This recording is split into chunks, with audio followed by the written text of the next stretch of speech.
Today is a WRAL weather alert day due to a heat advisory and our chance for severe storms later on today. I'll walk you through the afternoon. And a deadly arson investigation. What was once reported as a deadly fire now has authorities looking into a more heinous possibility. Why investigators believe a fire that killed 3 people might have been purposely set. Only on WRAL, kidnapped and restrained. Hear from the man police believe was taken for ransom from an adult care facility. Folks, today is a WRAL weather alert day for the heat and the potential for strong storms. Thank you so much for joining us this afternoon. I'm Chris Lovingood. And I'm Michelle McConaughey. Jeff and Renee have the day off. Let's get over to meteorologist Elizabeth Gardner. She's in the WRAL Severe Weather Center with a look at our heat index and severe threat for this afternoon. So we do have a heat advisory. Yesterday it was an extreme heat warning. It is still going to feel hot out there, but I was walking around outside just a few minutes ago and it doesn't feel quite as bad as it did yesterday. We're still in that danger zone with the heat advisory. The heat index is going to feel more like 106 by later on this afternoon. Our hour by hour heat index climbing into the triple digits now, and then finally climbing or dropping back down into the 90s by about 8 or 9 o'clock this evening. So we do have a long stretch of time where that heat index is going to be in the triple digits. Also watching for the potential for storms to develop. This time yesterday, we had 1 or 2 that had started to pop up. At this point, it's all back into the mountains, and that is likely to either slide eastward or we'll begin to see a few of those storms popping up around here. Check out Futurecast. This is lunchtime, and then we move it on out by 2 or 3 in the afternoon. Definitely seeing some of those popping up. They'll be isolated at best. We won't see as many as yesterday, but where we do see those storms popping up, they'll produce a lot of heavy rain and potentially some wind damage. So we do have a level 1 risk. Yesterday it was a level 2 risk. So everything is sort of a notch down from yesterday, but our issues are still the same. This is a look at our hour by hour rain chances this afternoon, starting at 2 or 3 to 20 to 30% chance of some showers and thunderstorms. We'll take a closer look at how it feels outside and how many more days we'll be looking at dangerous heat and storms coming up. All right, we'll see you in just a little bit, Elizabeth. Thank you. We have breaking news that we're following as the Wake County Sheriff's Office now says a fire at a Garner area home was the work of an arsonist. And that's not all. 3 people who were found dead inside the home were shot. Firefighters were called to that home on 1010 Road on Tuesday, and the cause of the fire, that's still being investigated. However, at this time, investigators believe it was set intentionally. WRAL also learned that deputies were called to the Garner area home the day before the fire. And WRAL's Destiny Patterson is actually headed to that scene, and she will have a live report for us in the next half hour. An administrator at a Johnston County assisted living facility is behind bars, facing accusations of abuse and kidnapping one of its residents. Angie Peden faces 3 charges from an incident last week, including kidnapping, elder abuse, and impersonating law enforcement. WRAL's Sean Gallagher is there now. Sean, you spoke to the man who was put in cuffs in an interview that you'll only see here on WRAL.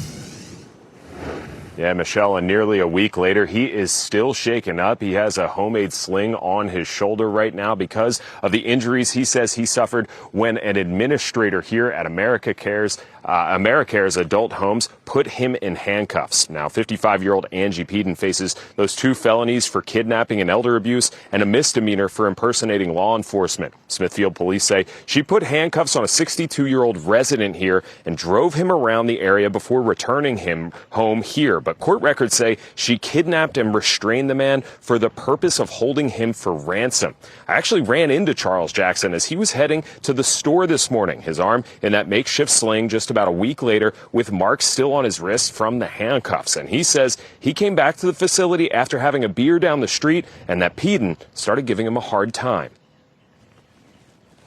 Next thing I know, my arm was getting put behind and handcuffed me, put me in her car. Awkward. I mean, I was sitting there, I couldn't, and I told her it was too tight. She didn't say nothing else. And Jackson tells me he had to get an x-ray and was told his shoulder is bruised. Now, the manager here at AmeriCare's did not want to comment about the situation, only telling me Peden is, quote, good people. Now, Peden is being held in the Johnston County Jail for no bond. She will make her first appearance, though, later this afternoon. In Smithfield, Sean Gallagher, WRAL News. Two men charged in connection with an alleged armed robbery are due in court in less than a half an hour. This was the scene around 2 o'clock yesterday afternoon at the Sheetz gas station on New Bern Avenue. Raleigh police arrested Bryson Newkirk and Jameer Hinton this morning. Newkirk faces numerous charges, including assault with a deadly weapon. Hinton is charged with robbery with a dangerous weapon and felony conspiracy. Governor Josh Stein has approved sweeping reforms for North Carolina's foster care system, and this is an issue WRAL has covered extensively through our reporting and our WRAL documentary, Broken: Foster Care in North Carolina. Supporters call the bill signing long-awaited and monumental. And WRAL's Flynn Snyder explains the changes this law will bring. Sponsors call the bill the Fostering Care in NC Act. The governor signed it into law this morning. It gives the state more power to hold county-run social services departments accountable. It allows the State Department of Health and Human Services to review records and enforce rules of local social services departments.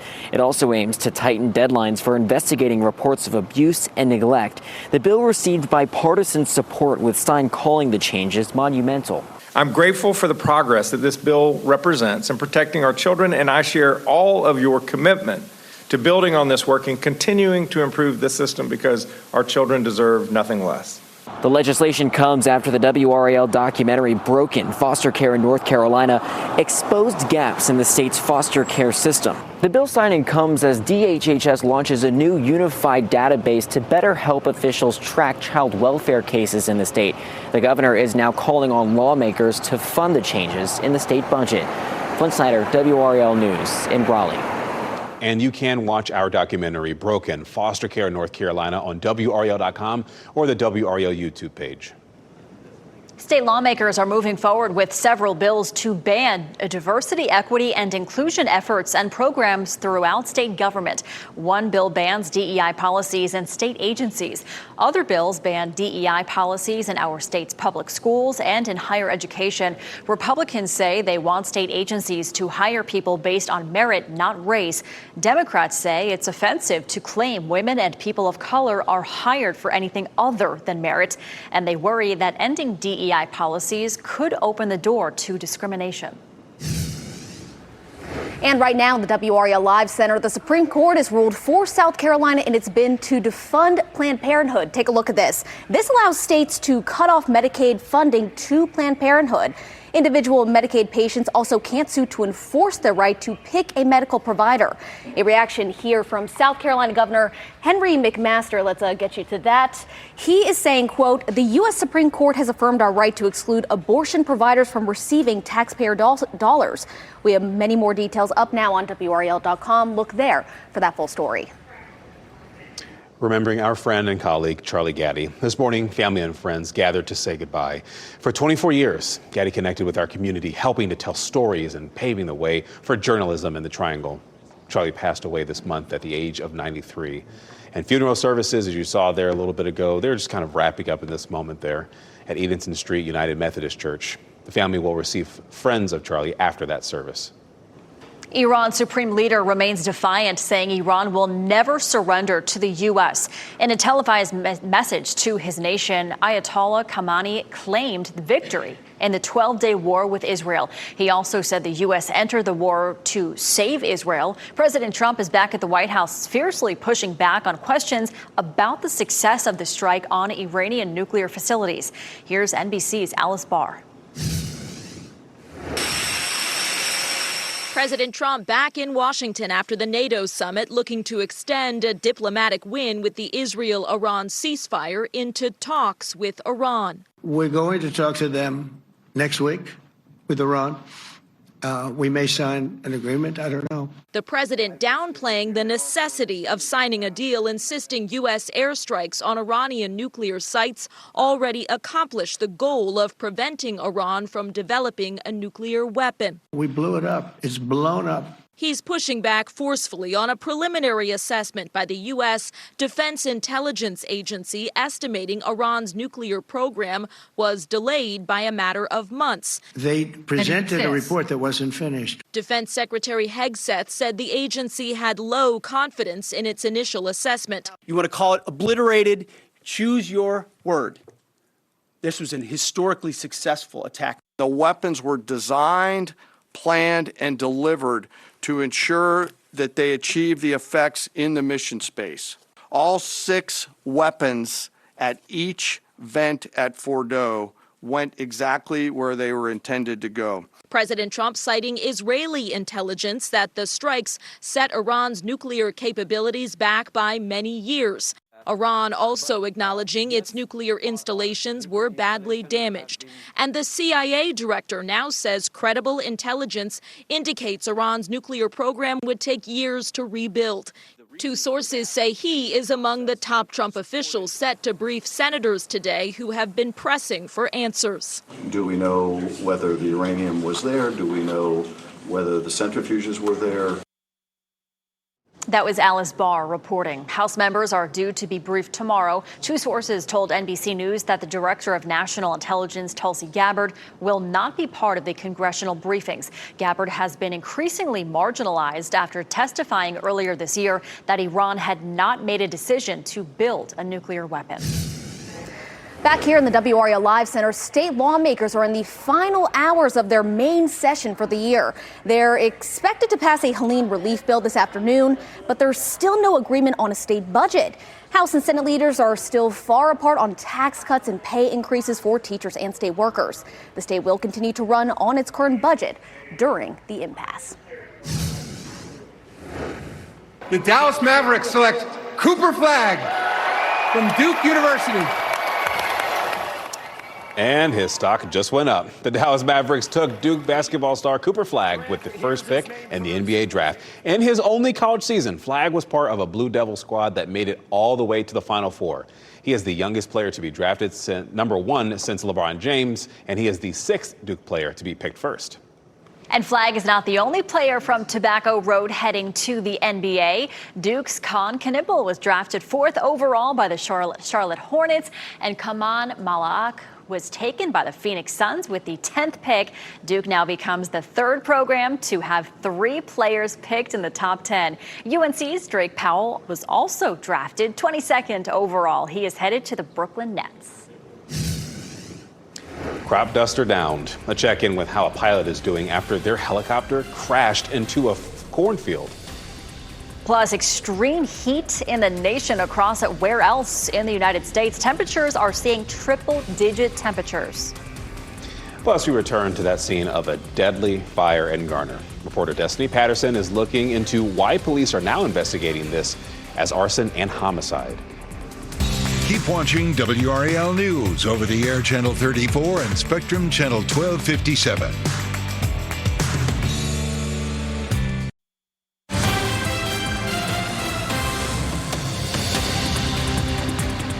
Happening right now in the WRAL Live Center, closing arguments in the Shaw Diddy Combs trial. Let's take a live look from outside the courthouse. Assistant U.S. Attorney Christy Slavic urged members of the jury to, quote, use common sense. Combs facing 5 criminal counts here, 1 count of racketeering conspiracy, 2 counts of sex trafficking by force, fraud, or coercion, and 2 counts of transportation to engage in prostitution. He has denied all of these allegations against him. A baseball fan is banned until further notice from all MLB ballparks for making a derogatory remark about a player's late mother. This happened Tuesday during the game between the Arizona Diamondbacks and Chicago White Sox. A spectator made that remark about Arizona Diamondbacks Ketel Marte's mother during the 7th inning at bat there. Marte was visibly so upset he had to be consoled by the team's manager and the shortstop there. When the 2 teams met again yesterday, he was greeted by a round of applause. And the home video board displayed a message that read, "Baseball is family. The White Sox community supports Ketel Marte." Over in the WNBA, Angel Reese set a new record after a win against the Los Angeles Sparks. Reese became the fastest player in WNBA history to achieve 150 rebounds and 50 assists in a single season. The Chicago Sky forward had celebrated her first WNBA career triple-double earlier this month after her team defeated the Connecticut Sun. And she also recently set a record for becoming the fastest player to reach 500 points and grab 500 rebounds. A crop duster crash yesterday in Kentucky leaves one person recovering. Take a look at this video here. You can see that helicopter going down in that field while spraying fields in Hawesville, a town south of Louisville. A helicopter hit a power line and crashed right into the cornfield. The pilot was taken to a nearby hospital and is recovering from a broken leg. Several power lines were taken down and about 500 customers experienced outages. While you were sleeping, SpaceX Dragon docked with the International Space Station. 4 astronauts are taking part in a 2-week private research mission. It was supposed to start in May, but was delayed several times because of weather and concerns about a leak on the ISS. From power outages to buckled roads to canceled outdoor events and storms, those are just a few of the effects of the heat wave gripping the nation, including triple-digit temperatures in some places. Here's NBC's Shaq Brewster. We absolutely just got hit. Overnight, caved-in walls, roofs ripped off trailer homes, and a cloud of debris over Largo, Florida. This ring footage capturing this house almost entirely flipped off its foundation from the heavy winds. The brutal early summer heat wave clashing with severe weather. At least 9 reports of potential tornadoes in southern Minnesota. The live look outside right now, coming down in sheets. As heavy rain battered downtown Minneapolis. With much of the country bracing for another round of oppressive heat. More than 70 million people under heat advisories today. After more than a dozen locations from South Carolina to Connecticut set record highs Wednesday, with JFK hitting a stifling 102 degrees, the state's governor asking New Yorkers to conserve electricity. In Paterson, New Jersey, the heat cutting high school graduation ceremony short and sending 9 people to the hospital. The blazing temperatures turning deadly in St. Louis, where police say a woman died earlier this week after being in her home with no water or air conditioning for at least 3 days. In Kansas City, Missouri, an energy company working with the Salvation Army giving out hundreds of fans. These summer months to have air conditioning can be really expensive, and some families struggle to afford it. While in Washington, D.C., like walking into an oven. Triple-digit temperatures closing down the Washington Monument for the 3rd straight day. While at our nation's zoos, some animals getting a spray down. And firefighters helping kids and the New England community stay cool in this intense summer heat. And I know that last clip, cute kids jumping around the water, but it's like, this is dangerous heat that we're dealing with, not just, across the country, but also here in our area. Exactly. And we keep telling people, it's really just a time to stay inside. I mean, it's even hot to be out at the pool or at one of the splash pads. The pavement, the cement there just heats up so fast, it can burn people's feet. So it's just a few more days of really intense heat. And then, we're just kind of back to the normal summer stuff. This is a look, of course, at downtown Raleigh. A few people out walking around. People do have to get out and get to work, but you want to, get in and out of a building or in and out of your car, reasonably quickly. It's hot out there. We take a look at the temperature currently, and our current temperature right now is 92 with a dew point of 73.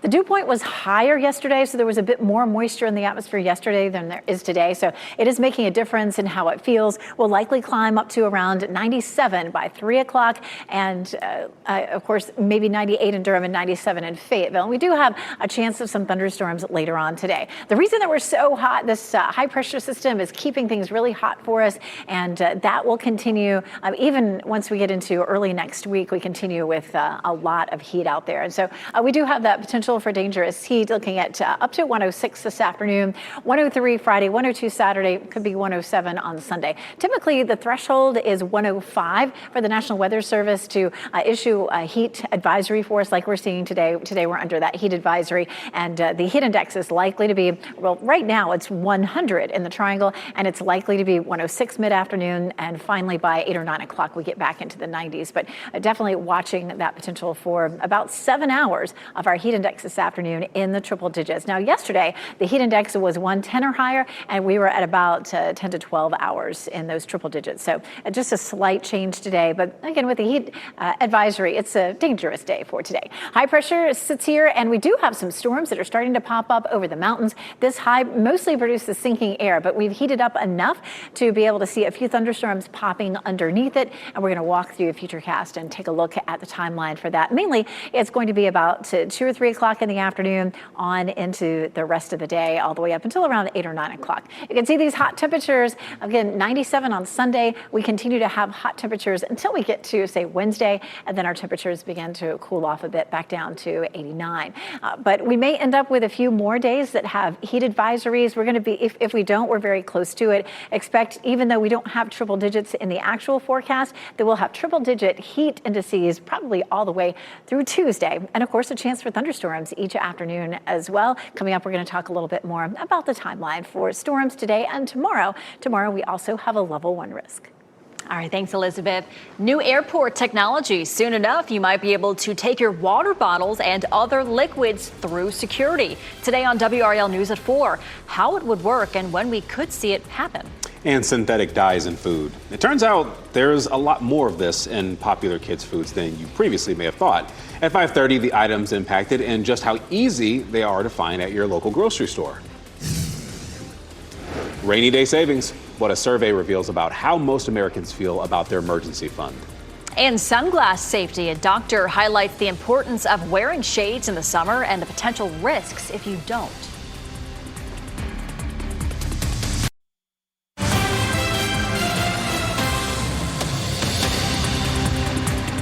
Here in the WRAL Live Center, a new plan for the iconic Round Holiday Inn in downtown Raleigh. Take a look. You probably recognize this building. We did report earlier this month that the hotel won't be torn down, but transformed. It'll be a 204-room lifestyle boutique under the new name Hotel Indigo downtown Raleigh. Now, the round exterior will stay, but the inside a complete renovation there. Construction begins this summer, then reopens in late 2026. All right, big update there.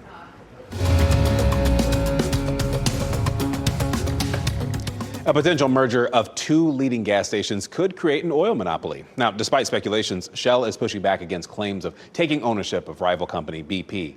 BP faces several financial challenges. Both Shell and BP have declined to comment on this merger, and a merger would reshape the gas industry by consolidating 2 of Europe's largest oil companies. A major airline is hoping to compete with popular services such as Amazon and FedEx. Delta calls this Deliver Direct. Small packages are added to the cargo area of existing flights and delivered straight to consumers' doorsteps. Packages could be delivered within 2.5 days at a cheaper price. But there are some potential risks, such as flight delays, of course. And fewer than half of Americans have enough emergency savings to cover 3 months of expenses. That's according to a new Bankrate survey. The poll also revealed that 1/4 of Americans have no emergency funds at all. Overall, 60% of people say they're uncomfortable with the amount they have set aside for a rainy day. The vast majority say they would need at least 3 months' worth in order to feel comfortable. Your time is 12:25. In our next half hour, arson and homicide. A man and 2 teenagers found dead in a Wake County house fire. Why investigators believe they were killed before the fire was started. We have a live report on these breaking developments next. And negative influence. A new study sheds light on the impact social media influencers have on e-cigarette and cannabis use in teens. And here's a look at your winning NC Education lottery numbers. Good luck.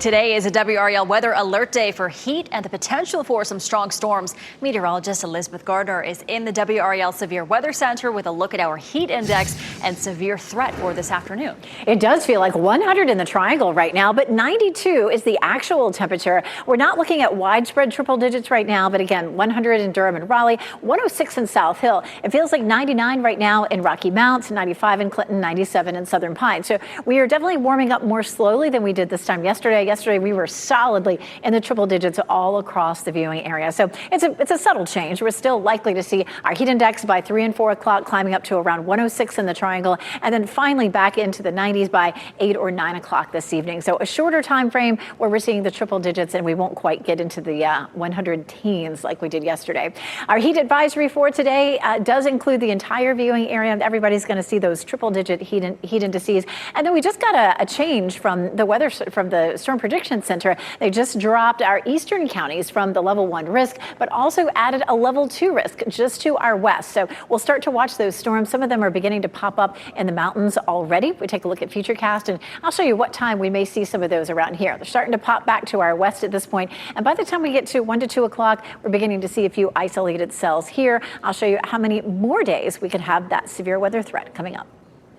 We're staying on top of breaking news right now at 12:30. In the last hour, we learned the 3 victims killed in the Wake County house fire were shot and that the fire was set on purpose. We're going to bring in WRAL's Destiny Patterson joining us live near that road on Rand Road there. Destiny, this is a very different narrative than we had the other day. That's right. I mean, if you think about it, this is now day 3. And now my biggest question is who they believe the suspect to be in this case. I want you to take a look. You can still see the damage here from that fire that we covered on Tuesday. And investigators now say that the damage from this fire they believe to be as a result of arson. We were here on the scene on Tuesday when fire crews worked to put that fire out. And inside, firefighters found 49-year-old Shannon Collins, 2 teens, and 2 cats. Officials have not released the names of those teens. Deputies say they're still investigating the actual cause of that fire. Over the past 2 days now, we've also heard from neighbors who describe previous law enforcement calls to this home. As I mentioned now, my biggest question mark is the circumstances around a potential suspect. So I reached out to the sheriff's office asking if and when we might hear if they have identified anyone and who they plan to charge in all of this. I'll keep you updated on what I find out. Destiny Patterson, WRAL News, live in Wake County. And a person is recovering after an early morning house fire in southern Wake County. It happened on Fannie Brown Road around 3 o'clock this morning. Fire investigators say the person inside the home was able to get out safely, but was taken to a Wake County area hospital for smoke inhalation. WRAL News is working to learn the cause of the fire. And we're also working to learn more about a response to another fire in Wake County. This is drone video from the WRAL Breaking News Tracker. You can see fire crews spraying down railroad tracks in the woods of that scene. This is off US 1 near Fairfield Road. Fire crews from Apex responded to that scene. Back here in the WRAL Live Center, Harnett County Schools trying to reduce school bus delays and increase transportation efficiency by making some changes to school start and end times. Let's take a look at some of these. High school, 7:20 a.m. to 2:20 p.m. Middle school, 7:45 a.m. to 2:45 p.m. And elementary schools, 8:30 a.m. to 3:30 p.m. Now, they say each school will send more specific details in the coming weeks. And parents, if you have questions on this, those can go directly to your child's school. Back to you. YouTube is introducing new restrictions for teen accounts. The video sharing app is raising the minimum age for live streaming on the platform from 13 to 16. Accounts will be flagged if anyone under the age of 16 live streams without a parent's consent. Flagged accounts will be banned from using other accounts too. And this change is going to take effect July 22nd.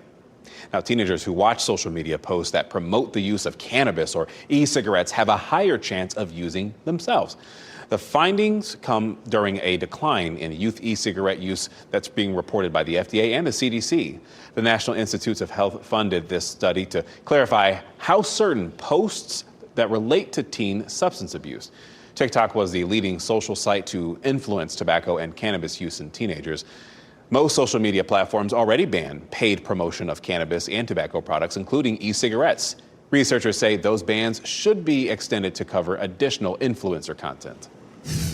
Covering Wake County, a final community meeting is scheduled for today to talk about the 10-year development plan for the northeastern part of the county. The county says the focus on a specific 46,000-acre area that could include homes, buildings, farms, and infrastructure. Today's meeting will be from 4:30 to 6:30 p.m. at the Eastern Regional Center in Zebulon. Well, tomorrow is National Sunglasses Day, and while some wear them to look cool, doctors say they actually do a lot more. What you should look for the best protection. And a major company eliminating artificial food dyes. Why Nestle says they're making this move. Our team is working to bring you exclusive stories. For coverage you'll find only on WRAL, you can visit WRAL.com and search the word only.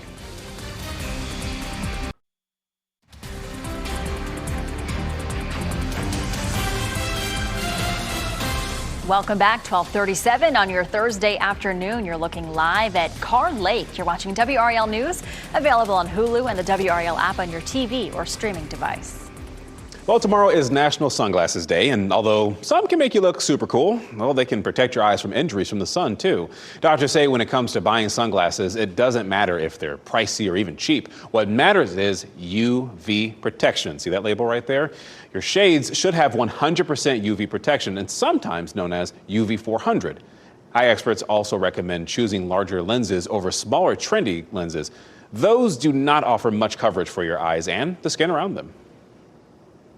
The sun can be very dangerous to the retina. It can cause solar retinopathy and also increase your risk for other retinal diseases. But not only that, it just accelerates aging, right? Just like the sun accelerates aging of the skin, it can also accelerate aging of the eye.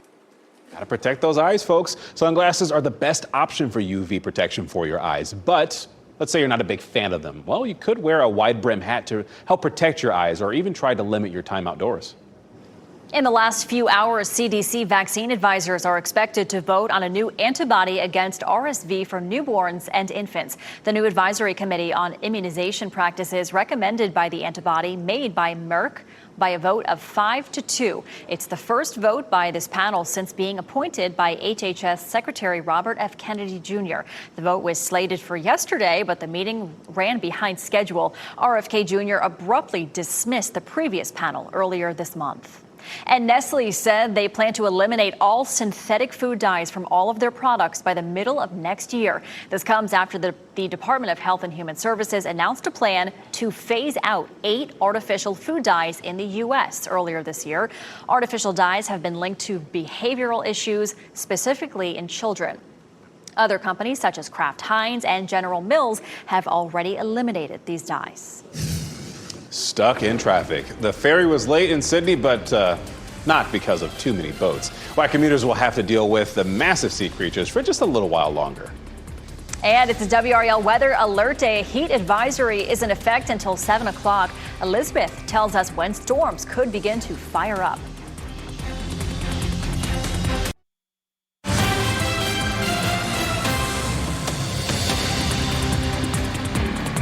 Cancer is supposed to be rare in young people, but doctors across North Carolina say that's changing fast. A new WRAL documentary investigates the alarming rise in early onset cancers. And WRAL documentary reporter Kristen Severance joins us now to talk about that documentary. So, Kristen, why this topic? Why take this on? I mean, Chris, sadly, so many of us know, just how impactful, just how horrible cancer can be for families.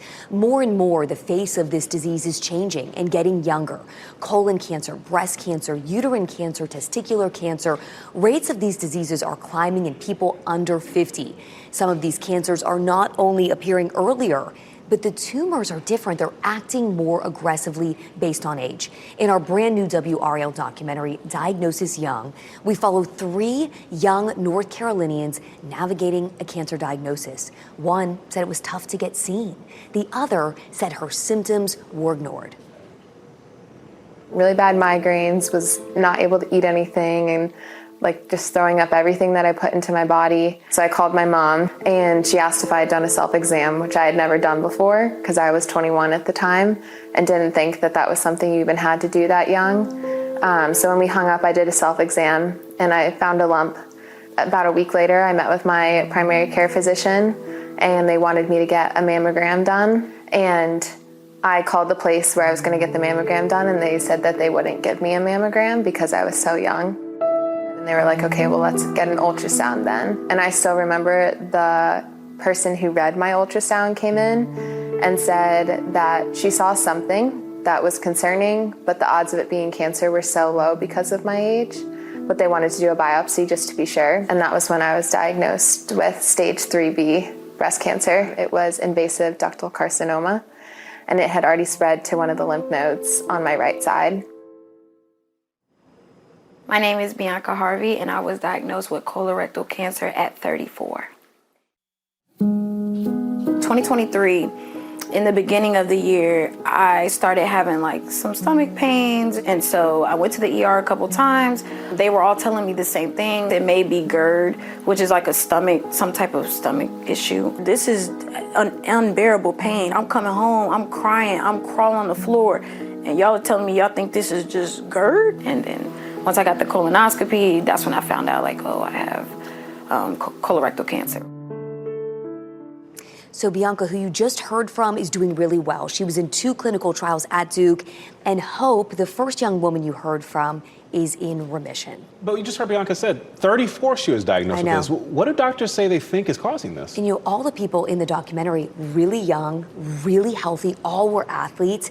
Doctors don't know, okay, so that's the frustrating part, but they really believe that food is a factor, especially ultra-processed foods. And we really get into that into the documentary. I have to say, all of the docs are important. This one changed how I look at food. It changed what I eat, and it changed what I feed to my family. Well, I mean, she says she's 34. I'm 33 now, so right. I'm like, okay, let me pay attention to this. Yes, absolutely. And just a reminder, Diagnosis Young, the new face of cancer in NC, airs tonight at 7:30 on WRAL or WRAL's YouTube channel. Michelle? Wow, so powerful. All right, thank you guys. All right, let's turn to meteorologist Elizabeth Gardner here in the WRAL Severe Weather Center, because yet again, another WRAL weather alert day. It's hot again, more storms this afternoon. It's a repeat pattern. It is. We take a look at dual Doppler 5000 radar. This time yesterday, we already had some cells popping up in our area. They're just to the west right now. We have one just north of High Point, and then more of those across parts of the foothills and into the mountains. So we're watching to see when we'll begin to see these here. The models are showing maybe between 2 and 3 o'clock we start to see a few cells popping up. High pressure, of course, keeps things hot. We do have some severe thunderstorms. You can see those yellow boxes that are popping up there across northwest South Carolina and then on up into Virginia, but not a whole lot just yet. And all of that is off to our west. Here's a look at Futurecast again.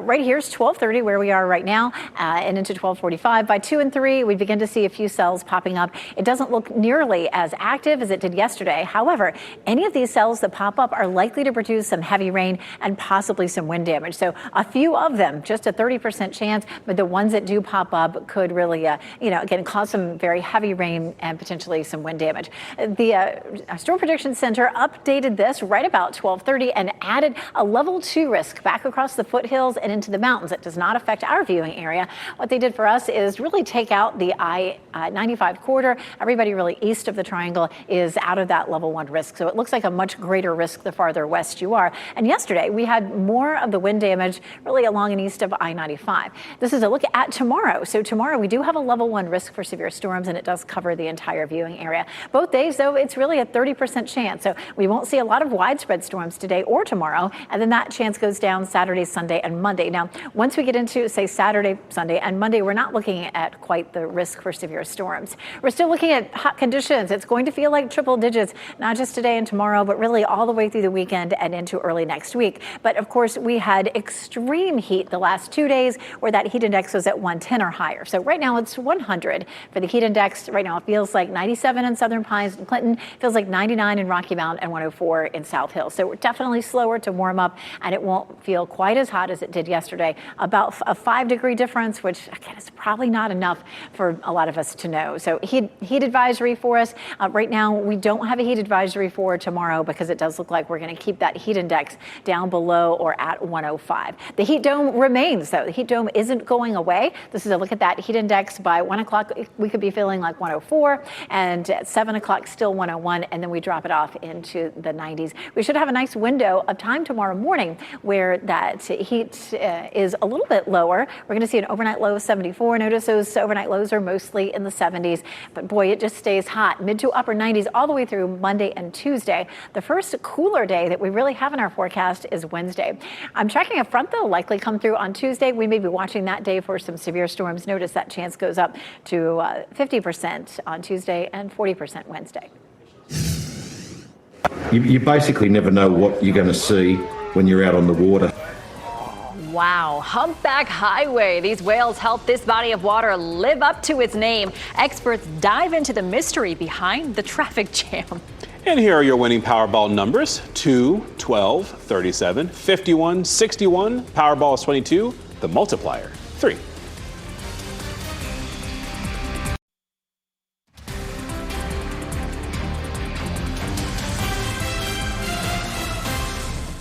As we wrap things up, here's a look at a few of the headlines that we're following today. The Wake County Sheriff's Office now says a fire at a Garner area home could actually have been set on fire via arson. Also, the 3 people who were found inside dead, they had been shot. The cause of Tuesday's fire on 1010 Road is still being investigated, but authorities do believe it was set intentionally. WRAL also learned that deputies were called to the Garner area home the day before the fire. An administrator at a Johnston County assisted living facility is in jail accused of abusing and kidnapping one of its residents. 55-year-old Angie Peden faces 2 felonies for kidnapping and elder abuse and a misdemeanor for impersonating law enforcement. Smithfield police say she put handcuffs on a 62-year-old resident and drove him around the area before returning him. Court records say she kidnapped and restrained the man for the purpose of holding him for ransom. Governor Josh Stein has approved sweeping reforms for North Carolina's foster care system. This is an issue WRAL has covered extensively through our reporting and our WRAL documentary, Broken: Foster Care in North Carolina. The new law gives state officials authority within county-run social services departments. Competitive video gaming. Esports will take over the Lenovo Center this weekend. Starting today, 16 of the world's best Rocket League players will compete for more than $350,000 and championship points to qualify for the World Tournament later this year. Rocket League is played by millions and made by Cary-based developer Epic Games. Tickets for this weekend's championship matches are available now. It is winter in Australia and humpback whales are moving toward warmer waters. But this is causing a bit of a traffic jam for boaters in that area. Starting in June, about 40,000 whales will travel along the so-called Humpback Highway. That's the time of year this happens. Well, the whales migrate for a breeding season and then swim around 6,000 miles. Australia's east coast could see delays in water travel while whales the size of buses basically pass in the harbor. A local boater brought out tourists there while the whales are in town. Every time we go to move, they'd stop the boat. One would stick his head up out the front of the boat. I'd try and reverse away.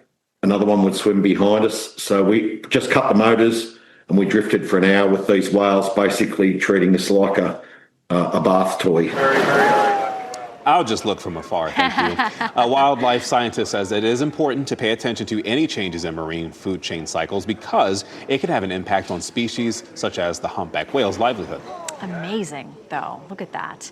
All right, our pets of the day come to us from the SPCA of Wake County. Mac and Dennis are a pair of bonded cats that love each other very much. They are both male, neutered, 3 years old, and domestic short hair. Mac is a brown tabby. Dennis is a black and white tuxedo. You can often find the 2 of them cuddling with each other. They are very sweet, social, and engaging. The adoption fee for the pair is $100. You can contact the SPCA of Wake County if you are interested. And whoever named those cats, clearly a fan of It's Always Sunny in Philadelphia.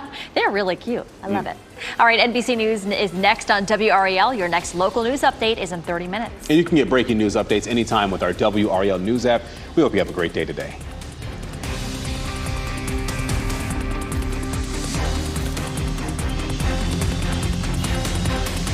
Stay safe with the latest WRAL Weather Alert Day info. Get up to the minute weather and traffic conditions when you get in your car. In Raleigh on 99.3 FM, in Durham 96.5 FM, and everywhere on 101.5 HD3.